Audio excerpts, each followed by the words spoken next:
തദ്ദേശ തെരഞ്ഞെടുപ്പ് പ്രചരണങ്ങൾ ആരംഭിച്ച മുന്നണികൾ കേന്ദ്ര സർക്കാരിന്റെ വികസന നേട്ടങ്ങളും ക്ഷേമ പദ്ധതികളും ജനങ്ങളിലെത്തിച്ചും സംസ്ഥാന സർക്കാരിന്റെ പൊള്ളത്തരങ്ങൾ തുറന്നുകാട്ടിയുമാണ് എൻഡിഎയുടെ പ്രചരണം. തദ്ദേശത്തിലെ മേൽക്കോയ്മ നിലനിർത്താമെന്ന് LDF പ്രതീക്ഷിക്കുമ്പോൾ ഭരണവിരുദ്ധ വികാരം തുണയാകുമെന്നാണ് UDFന്റെ കണക്കുകൂട്ടൽ. വിവരങ്ങളുമായി പ്രജിത് മോഹൻ ചേരുന്നുണ്ട്. പ്രജിത്, ഒരു വശത്ത് UDF സീറ്റിന് വേണ്ടി കടിപിടി കൂടുന്നു, മറുഭാഗത്ത് LDF സ്വർണ്ണക്കവർച്ചയിൽ തങ്ങളുടെ കള്ളത്തരം മറയ്ക്കാൻ പെടാപ്പാടുപെടുന്നു, ഒപ്പം ഭീഷണിപ്പെടുത്തി വോട്ട് തേടുന്നു എന്ന വിവരങ്ങളൊക്കെ പുറത്തു വരുന്നുണ്ട്. അപ്പോഴും BJP വികസന പ്രവർത്തനങ്ങൾ, ക്ഷേമ പ്രവർത്തനങ്ങൾ ഇതൊക്കെ നടത്തി വോട്ട് പിടിക്കാൻ കളം നിറയുകയാണ്.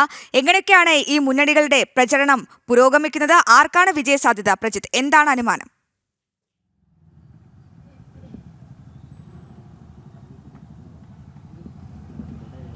അശ്വതി, മൂന്ന് മുന്നണികളും ഒരേപോലെ തന്നെ പ്രചാരണ രംഗത്ത് സജീവമായിക്കൊണ്ടിരിക്കുകയാണ്. കാരണം ഒന്ന്, ഇത് നിയമസഭാ തെരഞ്ഞെടുപ്പിൻ്റെ ഒരു സെമിഫൈനൽ എന്ന രീതിയിൽ വിലയിരുത്തപ്പെട്ട് കഴിഞ്ഞതിനാൽ തന്നെ ഇപ്പോൾ വിജയം വേണ്ടത്, അല്ലെങ്കിൽ കൂടുതൽ സീറ്റുകൾ പിടിച്ച് ശക്തി തെളിയിക്കുക എന്നുള്ളത് മൂന്ന് മുന്നണികളെ സംബന്ധിച്ചും അനിവാര്യമാണ്. അതിൽ NDA സംബന്ധിച്ചിടത്തോളം NDA ഒരു മുന്നിൽ വെക്കുന്ന പ്രചാരണം എന്ന് നമ്മൾ കണ്ടിട്ടുള്ളതാണ്. പുതിയ BJP സംസ്ഥാന അധ്യക്ഷനായി രാജീവ് ചന്ദ്രശേഖർ വന്നതിന് പിന്നാലെ അദ്ദേഹം എപ്പോഴും ഉയർത്തിപ്പിടിക്കുന്ന ഒരു മുദ്രാവാക്യമുണ്ട്. അത് വികസനത്തിൽ ഊന്നിയുള്ളതാണ്. അദ്ദേഹം എന്തു പറയുമ്പോഴും ആ വികസനവുമായി ബന്ധപ്പെട്ട കാര്യങ്ങൾക്ക് നേതൃത്വം നൽകി, അല്ലെങ്കിൽ അതിന് പ്രാധാന്യം നൽകിക്കൊണ്ടുള്ളതാണ് അദ്ദേഹത്തിൻ്റെ പ്രസംഗങ്ങളും എല്ലാം അദ്ദേഹം നടത്താറുള്ളത്. വികസിത കേരളം എന്നുള്ളതിനാണ്. വികസിത കേരളം ഉണ്ടാകണമെങ്കിൽ അത് ഓരോ വാർഡ് പോലും വികസിതമായിരിക്കണം എന്നുള്ളതാണ് BJP മുന്നോട്ട് വയ്ക്കുന്ന ചർച്ച. അപ്പോൾ അങ്ങനെ ഒരു വികസിത കേരളം എന്നുള്ളൊരു ആശയത്തിലൂന്നി ഓരോ പ്രാദേശിക തലങ്ങളിലും വികസനം എത്തിക്കുക എന്നുള്ള സന്ദേശവുമായി തന്നെയാണ് BJP പ്രചാരണ രംഗത്ത് സജീവമാകുന്നത്. ഇപ്പോൾ തിരുവനന്തപുരവും ഒക്കെ നോക്കുകയാണെങ്കിൽ പലയിടങ്ങളിലായി BJPയുടെ വികസിത അനന്തപുരി യാത്രയൊക്കെ നടന്നുകൊണ്ടിരിക്കുന്ന ഒരു സാഹചര്യവുമുണ്ട്.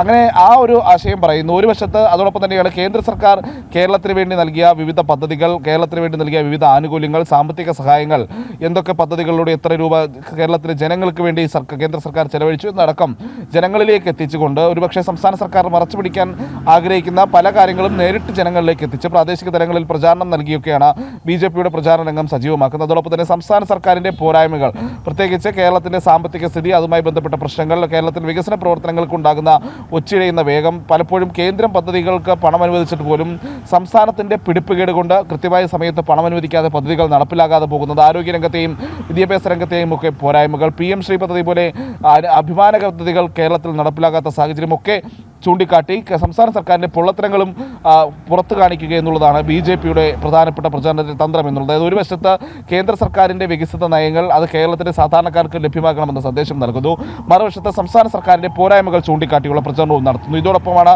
മറ്റ് മുന്നണികളുടെ കാര്യമെടുക്കുമ്പോൾ 2020 ഉണ്ടായിട്ടുള്ള ഒരു സ്വീപ്പ് അത് ഇത്തവണയും ആവർത്തിക്കാൻ കഴിയുമെന്നുള്ള പ്രതീക്ഷയിലാണ് CPM ഉള്ളത്. അതിന് ഈ ക്ഷേമ പെൻഷൻ നൽകുന്നത് പോലെയുള്ള 1600 ക്ഷേമ പെൻഷൻ അത് 2000 രൂപയാക്കി മാറ്റിയത് ഒക്കെയുള്ള കാര്യങ്ങളാണ് CPM പ്രാദേശിക തലത്തിൽ പ്രചാരണത്തിനായി ഉപയോഗിക്കുന്നത്. നേരത്തെ നമ്മൾ കണ്ടതാണ്, തെരഞ്ഞെടുപ്പിന് തൊട്ട് മുൻപ് മന്ത്രിസഭാ യോഗത്തിൽ ഏതാണ്ട് ബജറ്റിലെ പ്രഖ്യാപനം പോലെ നിരവധി ക്ഷേമ പദ്ധതികളടക്കം പ്രഖ്യാപിച്ചുകൊണ്ട് ഒരു കിറ്റ് രാഷ്ട്രീയത്തിൻ്റെ ഒരു സന്ദേശം CPM വീണ്ടും ആവർത്തിച്ച് നൽകുന്നുണ്ട്. അപ്പോൾ അത്തരം ഒരു സമീപനമാണ് CPM മുന്നോട്ട് കൊണ്ടുപോകുന്നത്. അതിൽ CPMന് ഏറ്റവും പ്രധാനപ്പെട്ട പ്രശ്നം, അല്ലെങ്കിൽ തലവേദനയായി മാറുന്നത് നിലവിലെ ഈ സ്വർണ്ണക്കവർച്ച വിവാദങ്ങളാണ്. അതിൽ CPMന്റെ ഏറ്റവും ഉന്നതരായ നേതാക്കളൊക്കെ അകത്തേക്ക് പോകുന്ന സാഹചര്യം ഉണ്ടാകുന്നതുമൊക്കെ വിശദീകരിക്കാൻ പാർട്ടി പെടാപ്പാട് പെടുകയും ചെയ്യുന്നുണ്ട്. അങ്ങനെ ആ വിഷയത്തിൽ പ്രതിരോധത്തിൽ നിൽക്കുന്നു. അതേസമയം മറുവശത്ത് UDF പതിവ് പ്രശ്നങ്ങളിൽ തന്നെ അല്ലെങ്കിൽ ആ ഒരു രീതിയിലേക്ക് കാര്യങ്ങൾ പോവുകയാണ്. UDFൽ പലപ്പോഴും ഈ സീറ്റുകളുമായി ബന്ധപ്പെട്ടുണ്ടാകുന്ന തർക്കങ്ങളും പ്രശ്നങ്ങളും ഒക്കെ കേരളത്തിൻ്റെ വിവിധ സ്ഥലങ്ങളിൽ നിന്ന് തലമുക്കി കഴിഞ്ഞു എന്നുള്ളത് നമ്മൾ കഴിഞ്ഞ ദിവസങ്ങളിൽ കണ്ടതാണ്. പ്രത്യേകിച്ച് കോഴിക്കോട് പോലെയുള്ള സ്ഥലങ്ങളിലൊക്കെ വലിയ ചർച്ചകളും പ്രശ്നങ്ങളും ഒക്കെ ആയി തുടങ്ങിയിട്ടുമുണ്ട്. അപ്പോൾ സ്വാഭാവികമായും ഈ കൂടുതൽ സീറ്റുകളുടെ പ്രഖ്യാപനം ഉണ്ടാകുമ്പോഴേക്കും, സ്ഥാനാർത്ഥികളുടെ പ്രഖ്യാപനം ഉണ്ടാകുമ്പോഴേക്കും കോൺഗ്രസിൽ ഇനിയും വലിയ പൊട്ടിത്തെറികളൊക്കെ പ്രാദേശിക തലങ്ങളിൽ ഉണ്ടാകുമെന്നുള്ളത് നമ്മൾ കാത്തിരുന്ന് കാണേണ്ടതാണ്. എന്തായാലും കോൺഗ്രസ് ഇപ്പോൾ തിരുവനന്തപുരം പോലെയുള്ള മണ്ഡലങ്ങളിൽ നേരത്തെ തന്നെ സ്ഥാനാർത്ഥികളെയൊക്കെ പ്രഖ്യാപിച്ച് സജീവമായി മുന്നോട്ട് പോവുകയാണ്. സംസ്ഥാന സർക്കാരിനെതിരായ ഭരണവിരുദ്ധ വികാരം, പ്രാദേശിക തലത്തിൽ പദ്ധതികളിൽ നിന്നും നടപ്പിലാക്കാൻ തുടങ്ങിയിട്ടുള്ള ഒട്ടനവധി വിഷയങ്ങൾ തങ്ങളെ സഹായിക്കുമെന്ന് UDFും കണക്ക് കൂട്ടുന്നുണ്ട്. അശ്വതി.